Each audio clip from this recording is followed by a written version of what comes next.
नमस्ते। आज हम बात करेंगे पृथ्वी की एक ऐसी कहानी जो इतनी रेवोल्यूशनरी थी, इतनी कह सकते हैं पागलपन भरी थी कि उसे सच मानने में 50 साल लग गए। ये कहानी है हमारे महाद्वीपों की, जो जैसा हम सोचते हैं हमेशा से अपनी जगह पर टिके हुए नहीं हैं। अच्छा, कभी दुनिया का नक्शा देखा है? मतलब ध्यान से देखा है? अगर देखा होगा तो एक चीज शायद आंखों में खटकी होगी कि कैसे साउथ अमेरिका का जो पूर्वी किनारा है वो अफ्रीका के पश्चिमी किनारे में एकदम फिट हो जाता है ना? जैसे किसी जिग्सो पजल के दो टुकड़े हों। और यकीन मानिए ये सिर्फ एक इत्तेफाक बिल्कुल नहीं है। तो सवाल ये है कि इस पहेली को सबसे पहले देखा किसने? हमारी कहानी का हीरो है अल्फ्रेड वेगेना। और मजे की बात यह है कि वो कोई जियोलॉजिस्ट नहीं थे, वो तो एक मीटियोरोलॉजिस्ट थे, मतलब मौसम विज्ञानी। और शायद शायद इसीलिए वो दुनिया को एक अलग नजर से देख पाए। जहां बाकी सबको सिर्फ जमीन के बड़े बड़े टुकड़े दिख रहे थे, वेगेनर को एक टूटी हुई तस्वीर दिखाई दी, एक बहुत बड़ी जिगसॉ पहेली। अब वेगनर ने सिर्फ इस पहेली को देखा नहीं, उन्होंने एक जासूस की तरह सबूत जुटाने शुरू कर दिए। वो एक केस बना रहे थे, एक सुपर कॉन्टिनेंट के होने का, एक ऐसी दुनिया जहां सारे महाद्वीप एक थे। और इस सुपर कॉन्टिनेंट को उन्होंने नाम दिया पैंजिया। तो उनका पहला और सबसे ऑब्वियस सुराग, अरे वही जिग्सॉ फिट। अटलांटिक के दोनों तरफ के जो कोस्ट लाइन्स हैं, जो तट हैं, वो एक दूसरे से इतना मिलते हैं, इतना परफेक्ट मिलते हैं कि ये कोइंसिडेंस हो ही नहीं सकता। सोचिए, जैसे किसी ने एक कागज को फाड़ा हो और वो दोनों टुकड़े आपके सामने हो। इसके बाद आता है फॉसिल्स का सबूत, और ये तो और भी चौंकाने वाला था। सोचकर देखिए, एक छोटा सा मीठे पानी में रहने वाला रेप्टाइल था, मेजोसॉरस। उसके फॉसिल सिर्फ दो जगह मिले हैं, साउथ अमेरिका और अफ्रीका। अब सवाल यह है, क्या ये बेचारा छोटा सा जीव पूरा का पूरा अटलांटिक ओशन तैरकर पार कर सकता था? नो वे। इसका तो एक ही मतलब हो सकता है ना, कि ये दोनों महाद्वीप कभी एक साथ जुड़े हुए थे। और फिर पहाड़ों की कहानी देखिए। नॉर्थ अमेरिका में है एपलेशियन माउंटेन्स, और हजारों किलोमीटर दूर स्कॉटलैंड में है कैलेडोनियन माउंटेन्स।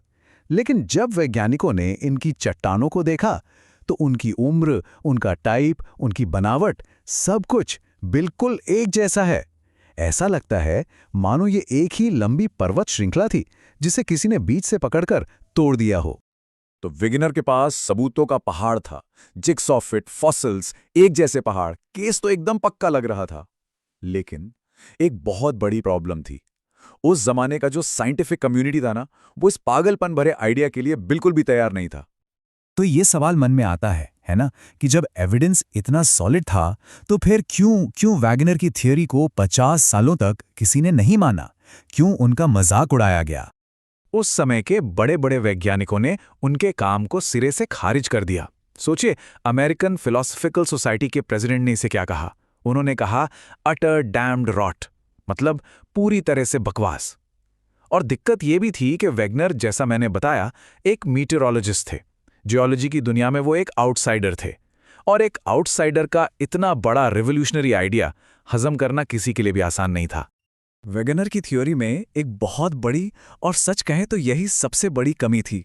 देखिए, वो ये तो बता रहे थे कि महाद्वीप खिसक रहे हैं, द वॉट वॉज क्लियर, लेकिन वो ये नहीं समझा पा रहे थे कि हाउ, कैसे। आखिर ऐसी कौन सी जबरदस्त ताकत थी जो अरबों खरबों टन वजनी महाद्वीपों को हजारों मील तक धकेल सकती थी? इस कैसे का जवाब वेगनर के पास नहीं था। ऐसा नहीं है कि उन्होंने कोशिश नहीं की, उन्होंने कुछ आइडियाज दिए, जैसे कि शायद धरती के घूमने से जो सेंट्रीफ्यूगल फोर्स पैदा होती है, या फिर चांद का जो टाइडल पुल है, शायद वो इन्हें धकेल रहा हो। लेकिन फिजिसिस्ट ने फटाफट कैलकुलेशंस की और यह साबित कर दिया कि ये फोर्सेस महाद्वीपों को हिलाने के लिए ऊंट के मुंह में जीरे जैसी हैं, मतलब बहुत बहुत ही ज्यादा कमजोर। और दुख की बात यह है कि वेगनर 1930 में गुजर गए, ये देखे बिना कि उनका जो रेवोल्यूशनरी आइडिया था वो कभी सच माना भी जाएगा। दशकों तक कॉन्टिनेंटल ड्रिफ्ट की थियरी एक मजाक बनकर रह गई। लेकिन फिर कहानी में एक ट्विस्ट आया। टेक्नोलॉजी ने वो राज खोला जो वेगनर नहीं खोल पाए थे। 1950s और 60s में टेक्नोलॉजी ने सब कुछ बदल दिया। सोनार टेक्नोलॉजी आई, जिससे वैज्ञानिक पहली बार समुद्र की गहराइयों का नक्शा बना पाए। और जानते हैं उन्हें क्या मिला? उन्हें समुद्र के बीचों बीच पहाड़ों की एक बहुत लंबी विशाल श्रृंखला मिली, मिड ओशन रिजेस। और यहीं से नया लावा उबलकर बाहर आ रहा था, और समुद्र के तल को दोनों तरफ धकेल रहा था। बिंगो! पहेली का जो मिसिंग पीस था ना, वो मिल गया था। और इसी खोज ने जन्म दिया एक नई और ज्यादा कंप्लीट थ्योरी को, प्लेट टेक्टोनिक्स। इस थ्योरी ने बताया कि महाद्वीप अकेले नहीं तैर रहे हैं, बल्कि वो तो धरती की सतह की बड़ी बड़ी प्लेट्स पर सवार हैं, जैसे किसी कन्वेयर बेल्ट पर। और इन प्लेट्स को चलाने वाला इंजन कौन है? वो है धरती के अंदर गर्म मैंटल में बहने वाली कन्वेक्शन करंट्स। तो कुल मिला के कहानी ये है, एल्फ्रेड वेगनर इस बारे में बिल्कुल सही थे कि क्या हो रहा है, महाद्वीप वाकई में चल रहे हैं, वो बस कैसे हो रहा है ये नहीं बता पाए थे। उस कैसे का जवाब ढूंढने में साइंस को 50 साल और लग गए, लेकिन आखिरकार वेगनर सही साबित हुए। तो इस पूरी कमाल की कहानी से सीखने वाली बातें क्या हैं? पहली, हमारी धरती स्थिर नहीं है, ये एक डायनामिक, हमेशा बदलने वाला ग्रह है। दूसरी, कि बड़ी बड़ी साइंटिफिक डिस्कवरीज तब होती हैं जब आप अलग अलग फील्ड्स, ज्योग्राफी, बायोलॉजी, जियोलॉजी के डॉट्स को कनेक्ट करते हैं।